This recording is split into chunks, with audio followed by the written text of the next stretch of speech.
ఓం శ్రీ గణేశాయ నమః. మానసిక ఒత్తిడి పరిష్కార మార్గాలు. వివిధ గ్రంథాల నుండి సేకరించిన సమాచారం. రచయితలకు నా ధన్యవాదాలు. జీవితంలో జరిగే ప్రతి మార్పు, జీవితంలో ఎదురయ్యే ప్రతి ఛాలెంజ్ మన మనస్సు మీద ఒత్తిడిని కలిగిస్తుంది. ఏ మనిషికైనా జీవితం అన్నాక మార్పులు తప్పనిసరి. మార్పు ఉంటేనే జీవితం వైవిధ్యభరితంగా, ఆసక్తిదాయకంగా ఉంటుంది. మార్పు ఉంటేనే జీవితాన్ని మనం ఎంజాయ్ చేయగలుగుతాం. ఒత్తిడి ఒక్కొక్క మనిషికి ఒక్కొక్క విధంగా ఉంటుంది. ఉద్యోగం చేసే వ్యక్తికి ఆఫీసులో బాగా ఎక్కువ పని ఉంటుంది, ఎంత చేసినా తరగదు. పని పేరుకుపోకుండా చూసుకుంటే సరైన సమయంలో పని పూర్తవుతుంది. అప్పుడు స్ట్రెస్ అనేది ఉండదు. జాబ్ సాటిస్ఫాక్షన్ ఉంటే పనిలో ఇష్టత అనేది ఏర్పరచుకుని ఒత్తిడి లేకుండా ఇష్టంగా పని చేసుకోవచ్చు. విద్యార్థి ఉన్నాడు అనుకోండి, ప్రతి నిత్యం కూడా చదువుకుంటే పరీక్షల టైంకి టెన్షన్ పడవలసిన అవసరం లేదు, పరీక్షలు చక్కగా రాయగలుగుతాడు. గృహిణి అనేక పనులతో సతమతం అవుతూ ఉంటుంది, అలా ఆమెకి ఒత్తిడి పెరుగుతుంది. అలా ఆవిడికి ఒత్తిడి కలిగించకుండా ఆమె కుటుంబంలో అందరి సహకారంతో పనులు పూర్తి చేస్తే పనిలో ఒత్తిడి ఉండదు. అలా కుటుంబ సభ్యులందరికీ పని నేర్పించి సమయానికి పనులు పూర్తి చేస్తే గనక ఆనందంగా అందరూ కలిసి పని చేసుకుంటే గృహిణికి ఒత్తిడే ఉండదు. ఇలా చాలామందికి ఒత్తిడి కలిగి నిరాశ నిస్పృహతోటి దూరంగా ఉండకుండా ఉత్సాహంగా సంతోషంగా ఉండాలంటే కొన్ని చిట్కాలు పాటించాలి. అధిక ఒత్తిడి వలన అనారోగ్య సమస్యలు అనేవి కలుగుతూ ఉంటాయి. అలాగే ఈ ఒత్తిడి వలన మనకి అనేక నష్టాలు కలుగుతాయి. తలనొప్పులు, రోగ నిరోధక శక్తి సన్నగిల్లడం, డిప్రెషన్, జీర్ణ సమస్య సంబంధమైనటువంటి వ్యాధులు, గుండె జబ్బులు, అధిక రక్తపోటు, ఇలాగా అనేక వ్యాధులు వస్తూ ఉంటాయి. ఒక మనిషికి ఒత్తిళ్ళు అనేవి ఎన్ని ఎదురవుతున్నా ఆయా ఒత్తిళ్ళ నుంచి తప్పించుకోవడానికి అతడి మనస్సు వివిధ మార్గాలను అన్వేషిస్తూ ఉంటుంది. జీవితంలో ఎదురయ్యే ఒత్తిళ్లను తట్టుకోవడానికి మనస్సు చేసే ఇలాంటి ప్రయత్నాలనే మనస్తత్వ పరిభాషలో ఈగో డిఫెన్స్ మెకానిజమ్స్ అంటారు. జీవితాన్ని ఒక ప్లాన్ ప్రకారం గడపడానికి ప్రయత్నించాలి. డబ్బును ఎలా ఖర్చు చేసుకోవాలి, అనవసర ఖర్చులను ఎలా అదుపు చేయాలి అనేది కుటుంబంలో ఒక బడ్జెట్ని ఏర్పాటు చేసుకోవాలి. ఇలా బడ్జెట్ ఏర్పాటు చేసుకుంటే మనకి ఆర్థిక నియంత్రణ ఉంటే కనుక మన ధ్యేయాలు, ఆశయాలు, ప్రాధాన్యతలని క్రమబద్ధీకరించడానికి ప్రయత్నించాలి. పనులను కూడా ప్రాధాన్యత క్రమంలో ప్లాన్ చేసుకోవాలి. ఒత్తిడిని నివారించడానికి పరిష్కార మార్గాలు అన్నీ కూడా మన చేతిలోనే ఉన్నాయి. అవి ఏంటంటే సరైన ఆహారాన్ని స్వీకరించటం, వ్యాయామం చేయటం, మంచి నిద్ర, ధ్యానం, దైవారాధన, మంచి స్నేహం, సమయపాలన, ఆత్మవిశ్వాసం, పాజిటివ్ థింకింగ్, ఇవన్నీ కూడా ఒత్తిడిని అంటే స్ట్రెస్ని తగ్గించి మనిషిని ఆరోగ్యవంతంగా ప్రశాంతంగా ఉండటానికి మనకి చక్కని మార్గాలు. మొదటిగా సరైన ఆహారాన్ని స్వీకరించడం అంటే ఎలాగో చూద్దాం. సాత్విక ఆహారాన్ని స్వీకరిస్తే త్వరగా జీర్ణమై మంచి ఆరోగ్యం కలిగి మానసిక శారీరక ఆరోగ్యానికి దోహదపడుతూ ఉంటుంది. భగవద్గీతలో శ్రీకృష్ణ పరమాత్మ సాత్విక ఆహారాన్ని స్వీకరించి శాంతి భావాలతో ఉండమని తెలియజేశాడు. సాత్విక ఆహారం మంచి ఆలోచనలు కలగజేస్తుంది. A sound mind in a sound body. మంచి శాకాహారం భుజించి ప్రశాంతమైన జీవితాన్ని గడిపితే మానసిక ఒత్తిడిని అధిగమించవచ్చు. అలాగే ఏదైనా చిన్న చిన్న అనారోగ్య సమస్యలు ఉంటే మన వంటింటి చిట్కాల ద్వారా మనం ఆరోగ్యాన్ని పదిలిపరుచుకోవాలి.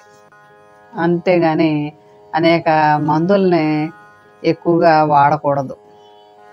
మానసిక ఒత్తిడిని అధిగమించాలంటే బి విటమిన్ గల పప్పు ధాన్యాలు, సి విటమిన్ ఉండే పళ్ళు, ఆకుకూరలు ఇవన్నీ కూడా మనం ఆహారంలో స్వీకరిస్తే తప్పనిసరిగా మన ఆరోగ్యం బాగుంటుంది. అలాగే వ్యాయామం జీవితంలో చాలా అవసరం.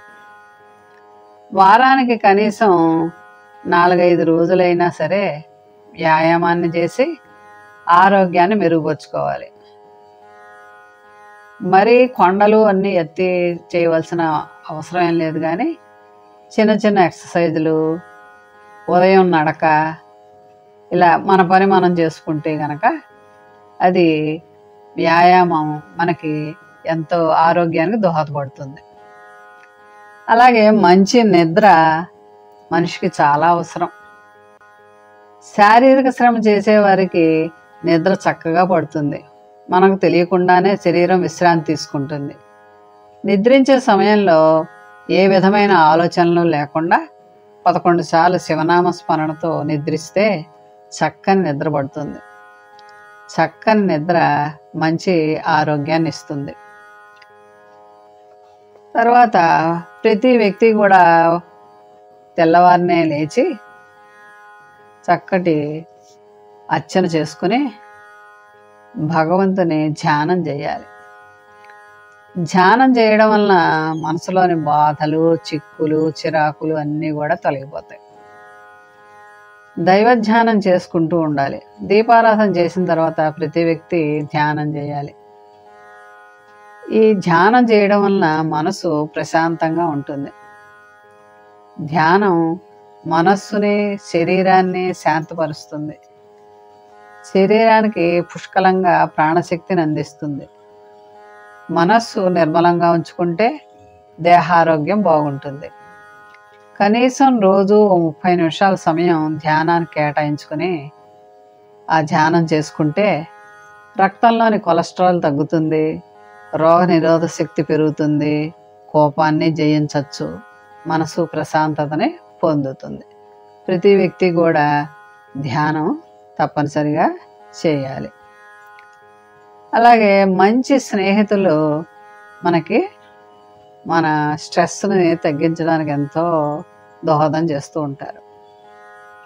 వారానికి ఒకసారైనా సరే మంచి స్నేహితులతో సమయాన్ని గడిపి నవ్వుతూ సరదాగా బాల్య స్మృతులు తలుచుకుంటూ మనస్సును సంతోషంగా ఉంచుకోవాలి. బంధుమిత్రులతోనూ స్నేహితులతోనూ పిక్నిక్ వెళ్ళి ఆనందంగా గడుపుకోవాలి. మన మధుర స్మృతుల్ని నెమరు వేసుకుంటూ ఉండాలి. తర్వాత ఆత్మవిశ్వాసం, దీన్నే సెల్ఫ్ కాన్ఫిడెన్స్ అంటారు. ఈ ఆత్మవిశ్వాసం ఒక వరం. ఆత్మవిశ్వాసం విజయాల వైపు తీసుకుని వెళ్తుంది. అది స్ట్రెస్ని దూరం చేస్తుంది. ప్రతి వ్యక్తి తనలోని నష్టాన్ని కలిగింపజేసే నెగిటివ్ భావాలన్నిటినీ కూడా బయటికి తోసేసి ఆత్మవిశ్వాసం గల వ్యక్తి తన అవసరాలు, ఆదర్శాలకి అనుగుణంగా ప్రవర్తిస్తాడు. ప్రతి వ్యక్తి కూడా ఆత్మవిశ్వాసంతో ముందుకు నడిచి విజయాన్ని పొందొచ్చు. సమయపాలన. సూర్యోదయానికి ముందే నిద్ర లేచి మనం శ్రీహరి శ్రీహరి శ్రీహరి అనే భగవాన్ని నామంతో లేచి ముఖ్యమైన పనులన్నీ చేసుకుంటూ ఉండాలి.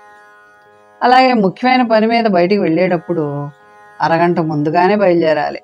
అప్పుడు లేట్ అయ్యే ప్రమాదం తప్పి సమయానికి చేరుకోగలుగుతాం. మనం తెల్లవారుజామునే లేచి దైవారాధన చేసుకుని ఆ రోజు చేసుకోబోయే పనులన్నీ ప్లాన్ ప్రకారం గనక చేస్తే అసలు స్ట్రెస్ అనేదే ఉండదు.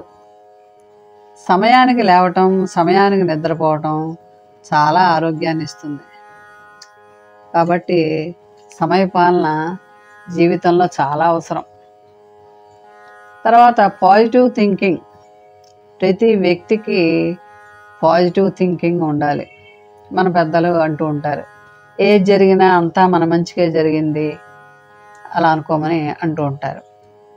ఏవైనా సమస్యలు వస్తే వ్యక్తిత్వం బలంగా ఉండి జీవితంలో ఛాలెంజ్లన్నీ కూడా తేలిగ్గా స్వీకరించవచ్చు.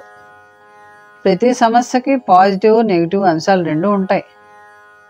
వాస్తవ దృక్పథంతో సమస్యని రెండు వైపుల నుంచి పరిశీలించి అడుగు ముందుకేయాలి. ప్రతి వ్యక్తి కూడా పాజిటివ్ థింకింగ్ని అలవాటు చేసుకుని ప్రతి వ్యక్తిలో కూడా మంచినే మనం గ్రహించి అందరితో కలిసిమెలిసి చక్కని జీవితాన్ని గడిపితే అసలు స్ట్రెస్ అనే మాటే ఉండదు. మోహన్ వాణి ఛానల్ వారికి ధన్యవాదాలు.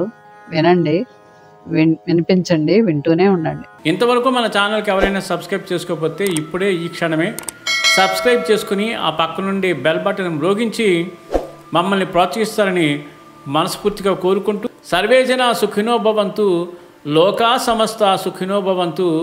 ధన్యవాదాలు. స్వస్తి.